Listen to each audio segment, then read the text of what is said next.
안녕하세요. 오늘 저희가 좀 살펴볼 자료는요. 다양한 투자 커뮤니티에서 오간 아주 생생한 대화들입니다.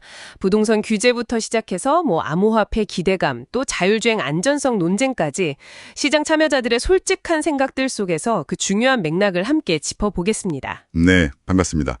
그 커뮤니티 반응들을 보면요. 이게 단순 정보 나열을 넘어서 시장의 어떤 실제 온도, 그리고 미묘한 심리 변화까지 읽을 수 있다는 점이 참 흥미롭습니다. 맞아요. 그럼 먼저 가장 뜨거운 주제 중 하나죠. 한국 부동산 시장 이야기부터 시작해 볼까요? 그 새로운 주택담보대출 규제, 특히 DSR, 그러니까 총부채 원리금 상환 비율 강화 논의에 대한 반응이 아주 거셉니다. 네, 그렇죠.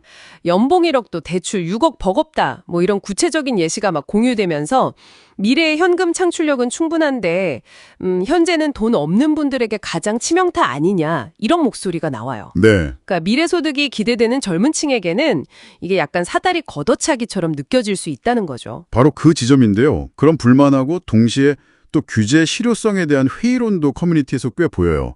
특히 공급 부족 문제를 지적하면서요. 아, 공급이요? 네, 규제가 오히려 특정 시장을 좀 왜곡할 수 있다 이런 우려가 제기되는데 흥미로운 건 저는 12억 밑으로는 큰 지장이 없다고 생각되더라고요. 이런 의견이에요. 네, 12억 밑으로는 괜찮다. 네, 가용현금 더하기 6억인 단지도 오를 수 있겠다는 말입니다, 이게. 그러니까 규제가 어떤 특정 가격대 이하에는 큰 영향을 못 미치고 오히려 자금 동원력이 있는 수요자들이 상급지로 물리게 만들 수 있다.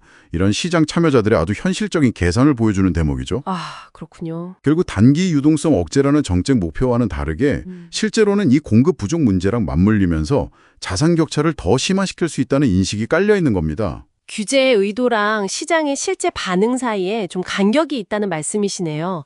그럼 암호화폐 시장으로 한번 넘어가 볼까요? 여기는 분위기가 상당히 좀 엇갈리는 것 같아요. 네, 맞아요. 힘든 장세다, 지루하다 이런 피로감을 토로하는 분들도 있는데 코인에 활력이 안 도니까 요즘 손해가 컸다 이런 글도 있고요. 근데 또 동시에 알트코인이 조금씩 꿈틀댄다. 왠지 한두 달 아니면 알트들 시작할 것 같다 이러면서 반등을 기대하는 목소리도 같이 있어요. 네, 그 기대와 필요가 교차하는 뭐랄까 전형적인 조정장 심리 같은 건데요. 근데 여기서 주목할 점은 시장 구조 변화에 대한 인식이 아주 뚜렷해졌다는 겁니다. 시장 구조 변화요? 네, 현재 사이클은 기관하고 ETF 중심이다 이런 분석과 함께 아예 ETF 가능한 알트코인만이 답이다 이런 구체적인 투자 관점이 공유되고 있거든요. 아, ETF가 중요해지는군요. 그렇죠. 여기서 ETF의 중요성은 단순히 새로운 자금 유입 채널 이걸 넘어서 해당 자산에 어떤 제도권의 인증을 부여한다는 상징성 이게 크다고 보는 거죠. 솔라나 강세 배경으로 ETF 가능성이 언급되거나 네, 그런 얘기 있었죠. ETF빨이 솔은 강할 수 있다. 이런. 맞아요. 그리고 미국에서 논의 중인 포괄적 암호화폐 규제 법안, 그 소위 원빅 뷰티풀 법안 소식이 기대감을 주는 것도 다 같은 맥락입니다.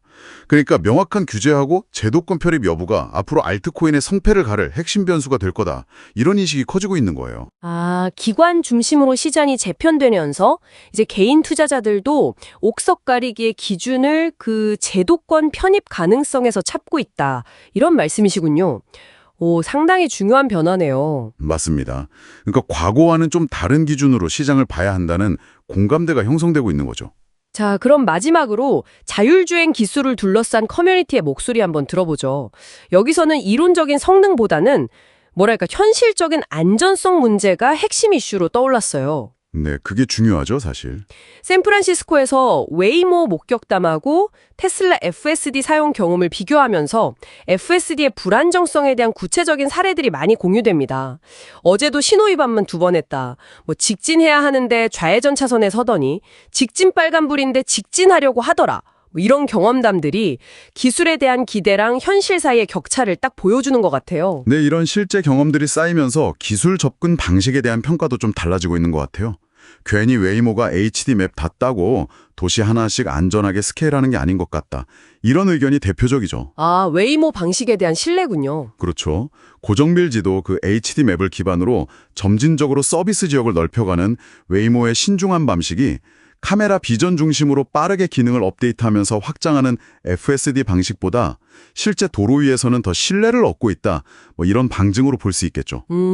결국 기술의 상용화는 알고리즘 성능뿐만 아니라 실제 사용자들이 느끼는 안전이라는 어떤 신뢰 자본, 그리고 사고 났을 때 책임 문제 같은 사회적 합의가 얼마나 뒷받침되느냐에 달렸다는 점을 커뮤니티의 목소리가 아주 잘 보여주고 있습니다. 아, 기술 자체의 완성도만큼이나 사용자의 경험 그리고 사회적 수용성이 중요하다는 거군요.